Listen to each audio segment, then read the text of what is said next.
On July 20th, 1917, members of the Yugoslav Committee and the exile cabinet of the Kingdom of Serbia met on the Isle of Corfu. They superseded previous statements concerning the war aims of Serbia and announced the Corfu Declaration. This statement outlines the creation of a South Slavic state under the Serbian monarchy. Yet this meeting disregarded the discord between the Yugoslav Committee and the Kingdom of Serbia, giving rise to a Serb-dominated state. Further consequences of this agreement would lead to the abolition of parliament, the assassination of King Alexander, and the rise of the Croatian far-right. But what if Yugoslavia never formed?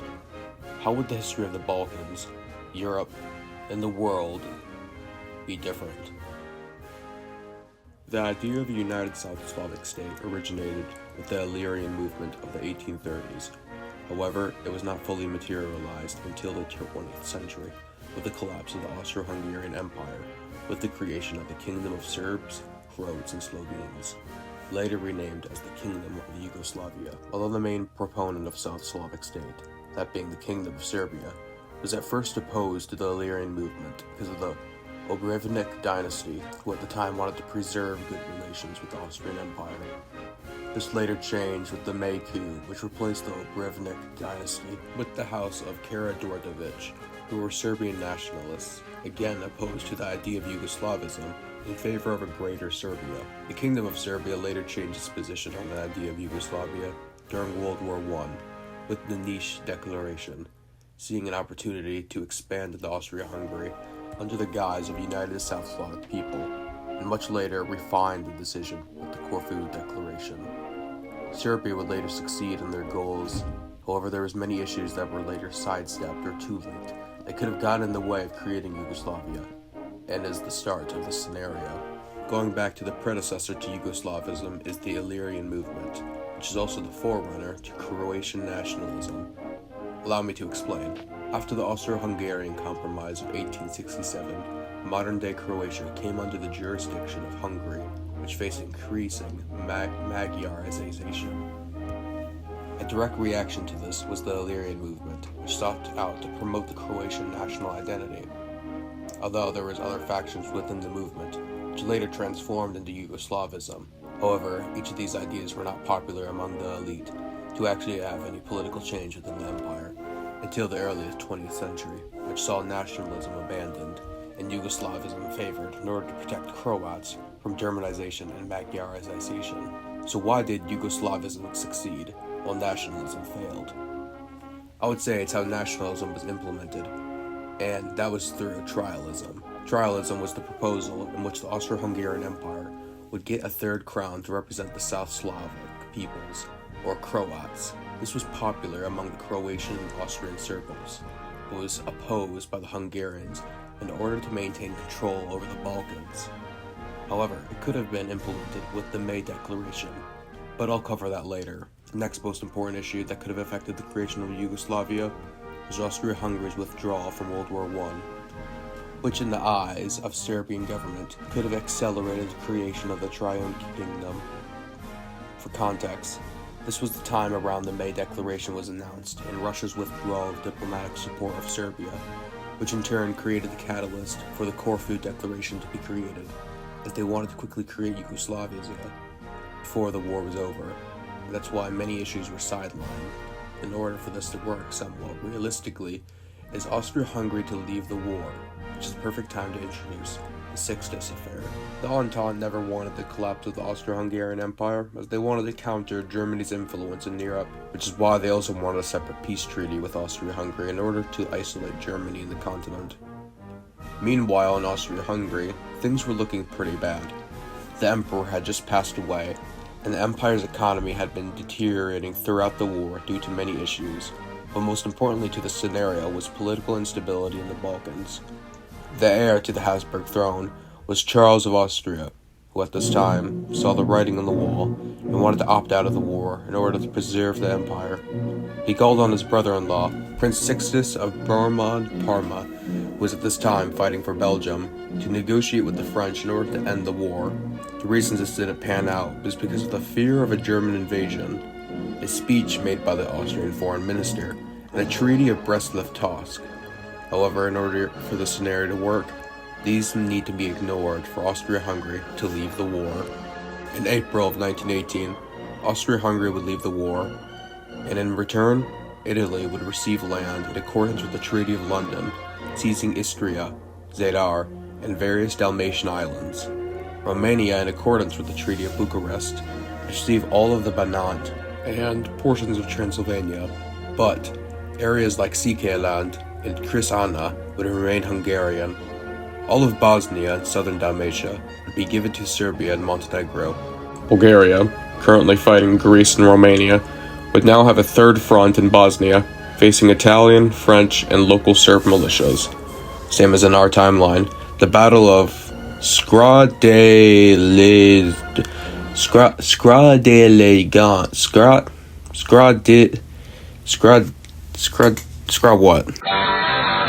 Vardar offensive would take Bulgaria out of the war. Meanwhile, in Germany, the Kaiser would have to respect Austria-Hungary's withdrawal from the war, as invading would pull troops out of the west. However, with Austria-Hungary's withdrawal from the war, their economy would slowly get back to normal, with returning troops finding jobs in the agrarian sector, then providing the German Empire with foodstuffs in the ongoing blockade. However, I like this video to mostly stay revolving around the impacts of Yugoslavia not forming, in keeping with the video title, and as I may recommend, Rewriting History or Just a Greek Historian's video about the Sixtus Affair. So for now on, let's assume that Germany still loses World War I, yet not ignoring the impacts from Austria-Hungary. Germany would sign the Armistice of November 11, 1918, ending the First World War. At this time, America had been fighting for around a year and a half, and Woodrow Wilson's policy of self-determination had begun to affect the peace negotiations, specifically affecting Poland and Albania.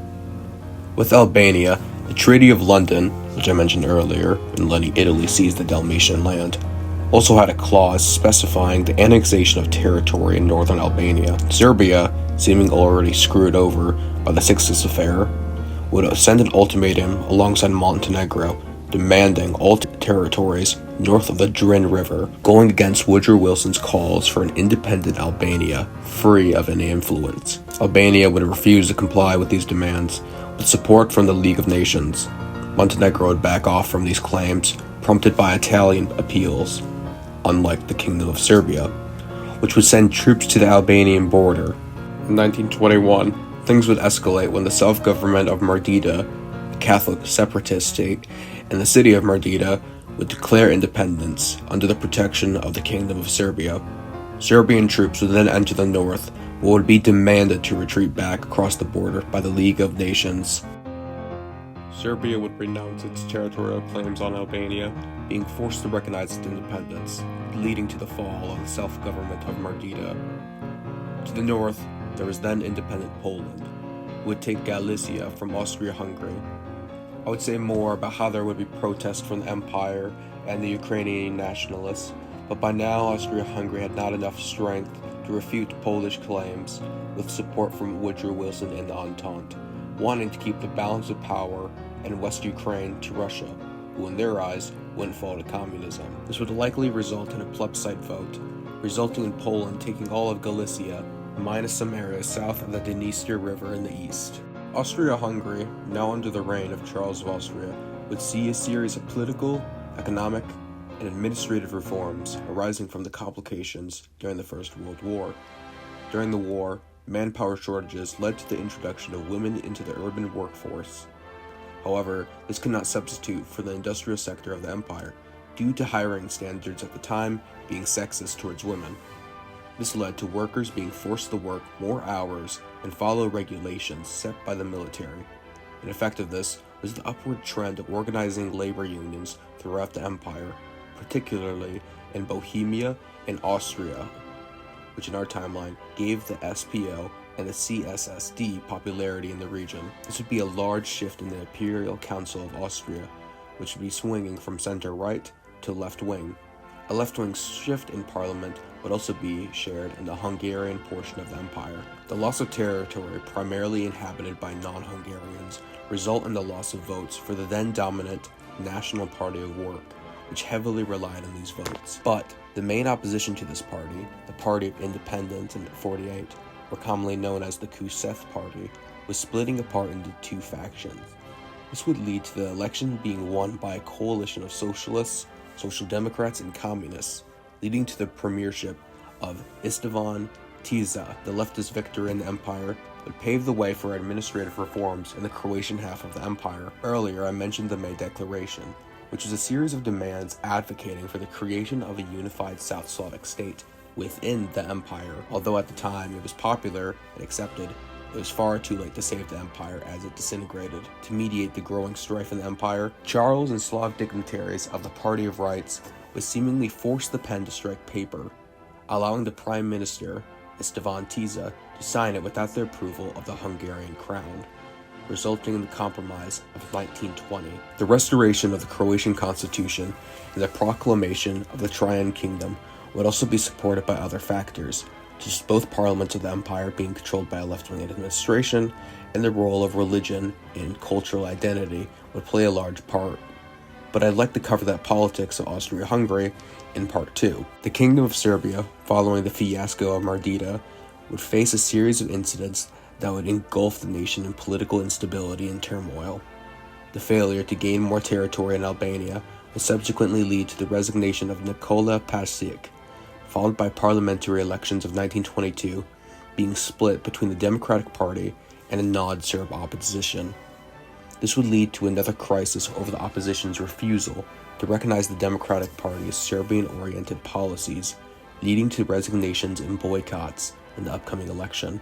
Later, when the king decreed land reform to the territories of Bosnia and southern Dalmatia, inter-ethnic violence would also arise in the region, with looting, violence, and large-scale shifts of population under the threat of death triggered by the electoral results and carried out by para-fascist groups. By 1929 and onward, the Great Depression would hit Serbia hard.